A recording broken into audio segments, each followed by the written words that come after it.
We had the girls from Blushing Books earlier this week, but we had to get our day-to-day book reviewers picks too, so we had to welcome Giselle Hood, and Happy New Year to you. This is your first time on this year. I know, it's been a minute since I've done a book talk, so I'm happy to be here. And because it's been so long, I brought you 3 different books today. That. Like, we've got a stack here. Look, 3 for 3, just like Blushing Books. So, I mean, I'm gonna let you go ahead and take it away. What do we have today? Well, you know, Mariah, most people, did you know half of adults have only read 1 book in the last year? Why do I feel like y'all are just trying to call me out today? First the Starbucks, now the books. I'm trying to do better. Don't feel bad about yourself. Most people aren't reading, but in the new year, a lot of people's goals are wanting to read more. So these are some great picks if you are trying to get back into reading, and they're all character focused, which is what I love about them so much. I love strong characters. And the first one is also a movie just came out recently. You might have seen it. Hamnet by Maggie O'Farrell. Are you familiar with this one? I have literally heard of Hamnet. Now, I didn't see it. I'm not going to lie to you, but I have heard about it. I'll be honest. This one is my favorite of all. Favorite read of 2025, to be honest. And the movie was incredible. This is the 2nd book that I've read by O'Farrell, and it follows, this isn't really a spoiler, it follows the family of Shakespeare. So we don't know a whole lot about it. It's, you know, it's a fiction book, but it's based on some historical facts that she has. It follows his wife and his children.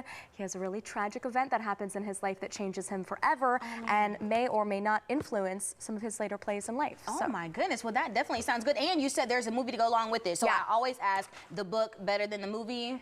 More Here's details? The deal. I watched the movie before I read the book. So, you know, I knew what was going to happen. That being said, I'm going to go with the book even better than the movie because the writing is just gorgeous. And a lot of the dialogue in this is internal, so you're not hearing their thoughts in the movie. So you get a lot more out of the book, I would say. That's why this one is just absolutely incredible. And we know that's pretty common. That's pretty common when we hear that there's a movie coming out. Think of Twilight. Exactly. You know, the book is always better. Harry Potter, same deal. Okay, very good. So historical fiction, if you like that and you want to maybe couple it with watching the movie too, this is a great pick for you. Are you into Gothic literature at all? Did you have to read like Wuthering Heights in high school maybe? I did have some friends that took a gander at it, but I was like, y'all can have it. Okay, for anyone who loves like the Gothic energy out there, this is a modern take on that. It's called Mexican Gothic. So good. Sylvia Moreno Garcia. It follows a debutante from the 1950s. She gets word that her cousin, something's wrong with her. She's like having health problems, and she's just married this really wealthy guy in the middle of the country. So she goes out to their crumbling estate, very creepy, you know, the dark rolling hills and the mist and that sort of thing. And something is off with the family. So she stays at this house and she discovers a lot of creepy secrets going on. So it's like, I think it's more of like a, well, not more of, but I would say like a thriller or a suspense. It's a lot of suspense in there that I'm getting. Very suspenseful. The first half, a lot of exposition, a little bit slow, but once you get to that second half, you will just fly through this. So much happens. Won't give any spoilers, of course, but this is really good. I think the cover is beautiful. I like it. It's already intriguing. That one also very well written. And speaking of well written, my 3rd book that I have for you, James by Percival Everett. Have you heard about this one? I have not. Just, you put me on so many good books. So this won the National Book Award. And Percival Everett is a celebrated writer. He has a number of fantastic reads out there that are just so critically acclaimed. This was my first one by him. It's a retelling of the adventures of Huck Finn from enslaved Jim's perspective.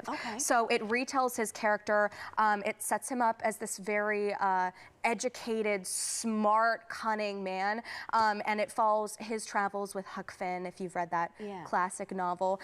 Beautiful writing and just really, really cool to see the story retold. Yes, and I see that the common theme, like you said, between all these very character heavy. So we really are we seeing any shifts with their demeanor or, you know, any lessons learned along the way through all of these? Absolutely.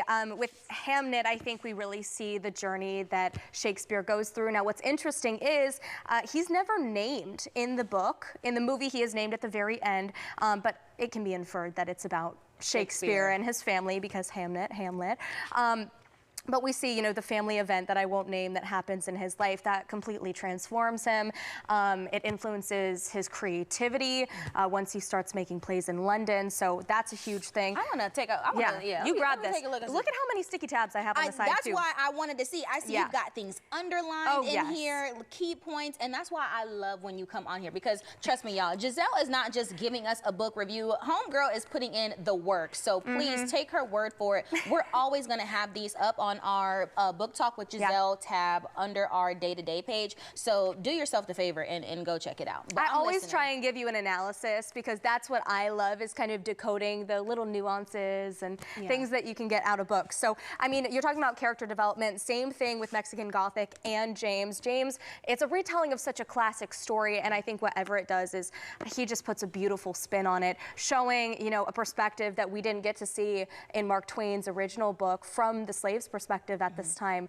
Was really insightful for me to read. And then Mexican Gothic, I mean, again, twists and turns. Yes. She's learning about this family, but this is like a strong-headed female main character, which is what I love about her so much. Like, she does not put up with anything. I love that. Now, I'm going to make you a promise. Yes. I'm going to make you a promise because you done called me out. I was one of the people that probably read one book in 2025. Yeah. I am going to pick a book and I am going to start reading it. I'm so excited. I'm going to need you to give me a book. It don't even have to be one of these three, but you find a book that you're like, I think Mariah would like this. Well, I'll tell you what, I just visited a bookshop, Bookleg or Used Books in Huntsville, and that's going on my In Your Neighborhood tomorrow. So if you want to check them out, get your book from there. I will do that, okay? We're going to have a conversation to talk about. But of course, Giselle in the Hood, she might be in yours. Of course, check out that new package that she's going to have tomorrow as well. So it's always a pleasure to have you. Great to be here, Mariah. Thanks for having me. I'm going to hold you to that book reading. Yes, please do. Please do. We're being accountable this year in 2026.